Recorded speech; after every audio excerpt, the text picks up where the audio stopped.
Adidas has been on a mission lately. It seems as though every basketball sneaker they drop is better than the last. Notably, the Harden Volume 8s, Dawn Issue 6s, Dame 9s, and of course the AE 1s have all been massive successes. But what about Trae Young? The guy who had the best Adidas hoop shoe back in 2021. The guy whose hoop shoe, in my opinion, re-injected hype into Adidas basketball. Well, today, we're going to go back in time and cover the full timeline of Trae Young's partnership with Adidas and how his sneaker line went from great to bad to gone. This is episode 1 of Canceled Kicks. Fifth pick in the 2018 NBA Draft, the Dallas Mavericks select Trae Young from the University of Oklahoma. Trae Young was drafted 5th in the 2018 NBA Draft to the Dallas Mavericks before the Hawks famously traded away Luka Doncic for him. This same year, Adidas signed Trae Young to a contract. This was actually pretty exciting news, as fans of Trae Young had gotten used to watching him play in Nike kicks as he played for Oklahoma, who had a contract with Nike. In 2018, there were lots of question marks surrounding Trae Young, as many fans, me included, didn't think his game would translate to the NBA. A signature sneaker with Adidas seemed like it was completely out of reach unless he were to play extremely well in his first couple of seasons, especially considering that at the time, Donovan Mitchell, Derrick Rose, James Harden, and Damian Lillard all had a signature line going, or in the case of Donovan Mitchell, about to launch. This left little space for Trae Young to swoop in and get his own signature sneaker line. However, he managed to impress quite a bit in his rookie season, dropping 19 points per game and dishing out 8 assists per game.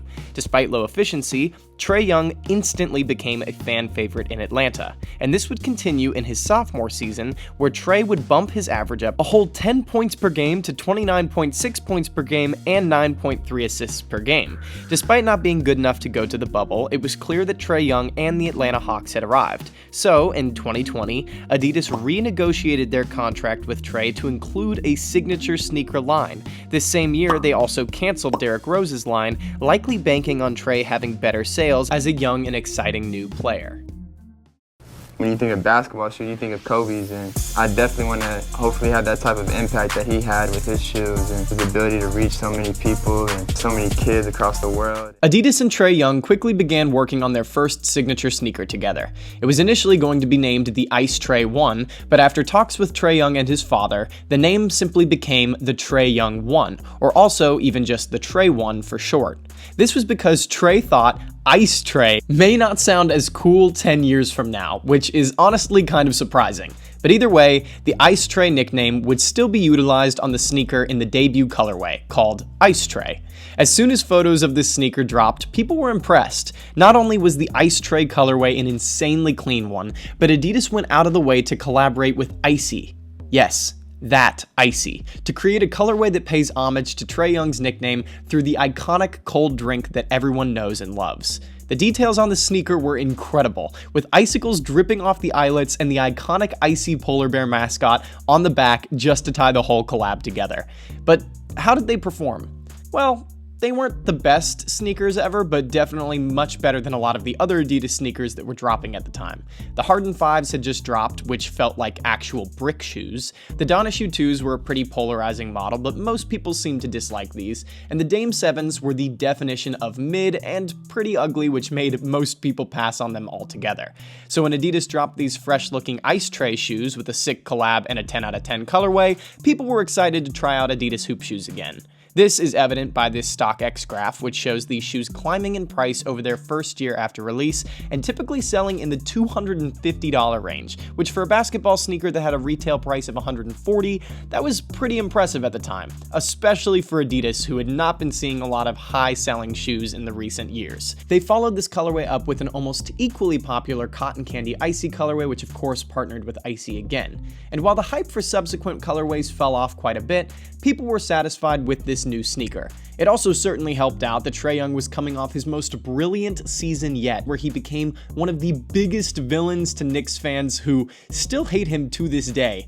And that hate goes both ways. I hope these New York fans find their way to the exit real quick. Boo, take out tone. He then knocked off the 76ers and took the Bucks to a 6-game series, and despite losing, those Bucks went on to be the eventual champs, so this was a very impressive run overall and showed a lot of promise for not only Trae Young, but the Atlanta Hawks, so the hype was extremely high.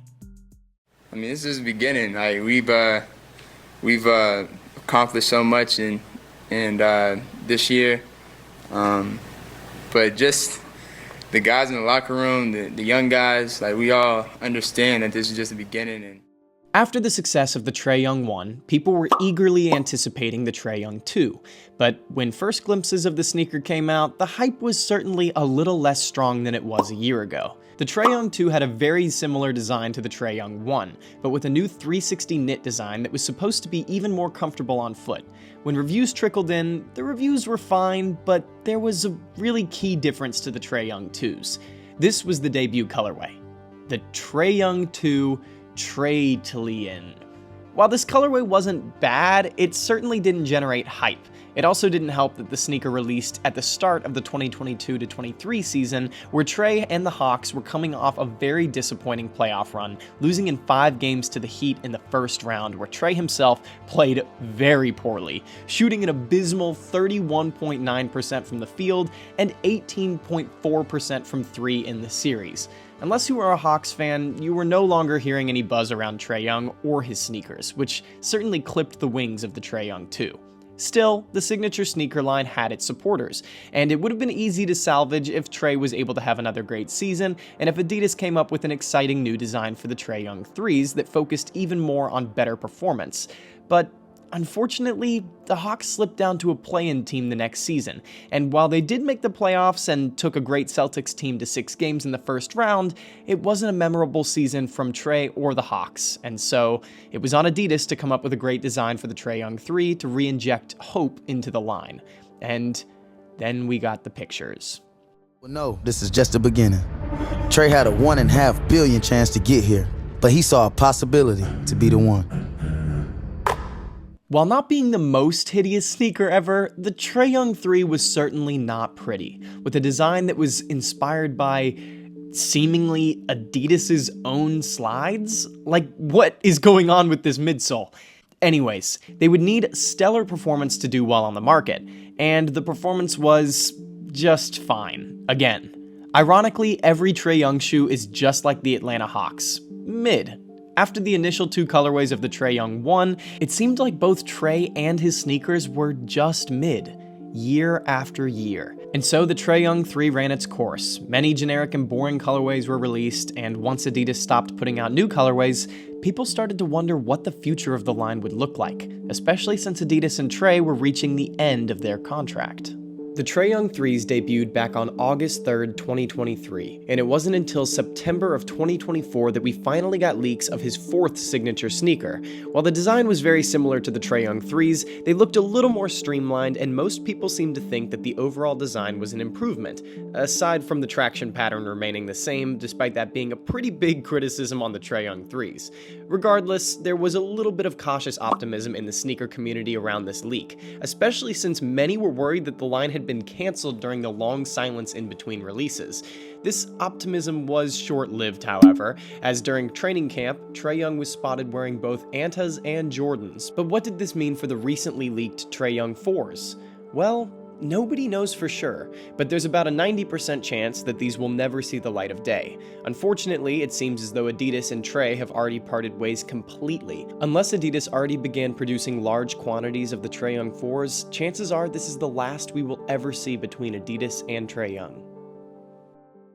Before I give you guys my final thoughts on what went wrong between Adidas and Trae Young, I just wanted to pop in and say that if you guys are enjoying the video, be sure to like and subscribe. I'm actually doing a giveaway right now where I'm giving away a free pair of Aeon lows to one of my first 10,000 subscribers. We're less than 2,000 subscribers away as it stands, so be sure to subscribe now before it's too late and enjoy the rest of the video. we got to focus on the future now, and we can't worry about the past and what all went on throughout the season, all that. All the nonsense and stuff. We got to focus on the future and what we got going. So where did it all go wrong? Well, it's not so black and white. In my opinion, the failure of Trae Young's sneaker line is just as much Adidas' fault as it is Trey's. The sales of the Trae Young one started off strong, but the heavy output of colorways slowed down the success a bit. With the Trae Young 2s and the Trae Young 3s, they never really took off because Adidas not only failed to market them as well as their other lines, but they also failed to improve on the actual court performance and make the colorways special. Look at the other successful Adidas models. Donovan Mitchell has gotten collabs with Marvel, Haribo, Pixar, and Crayola, just to name a few. And then there's Damian Lillard's line, which has partnered with Bape, Pixar, McDonald's, and plenty more. Collabs aren't the only thing that make these other lines successful, though. For example, James Harden and Anthony Edwards' lines barely get any collabs, but the difference is that the performance on these sneakers is fantastic. It also helps that the silhouettes just look amazing, and the signature athletes for these shoes have a much larger fan base at the moment. Another huge mistake on Adidas' part, in my opinion, was creating a budget line for Trae Young. If you didn't already know, Adidas decided to create a second line of sneakers for Trae Young that sold for cheaper and had even worse performance and marketing. The most baffling part about this is the fact that most of the Trae Young 2s and 3s performed so poorly on the market that they typically went on sale for as low as $40. Why in the world would you create a budget line for a line that is already dropping to budget level prices due to a lack of success? With all that being said, Adidas and Trae did manage to catch lightning in a bottle on their first sneaker together. The timing of Trae Young dominating in the playoff mixed with the great debut colorways of the sneaker made for some really solid early success, but it was clearly just an anomaly and a reminder of what the line could have been if Trae continued his dominant run and if Adidas continued to pour some passion into the line itself. At the time I'm making this video, Trae Young has yet to sign with a new brand, but I personally hope that he signs with Anta. Unfortunately, if he signs with Jordan, we will likely never see another Trae Young sneaker, as I doubt the Jordan brand would be willing to take a chance on him and give him his own sneaker again after what happened with Adidas. Only time will tell though, and I think it'll be fascinating to see where Trae Young goes from here. Despite this video series being about canceled kicks, these sneaker lines still deserve respect. After all, it's certainly not easy to get your own signature shoe, and regardless of where Trae Young goes from here, he'll always be able to say that he was a signature athlete with one of the biggest brands in the world. And that's certainly something to be proud of.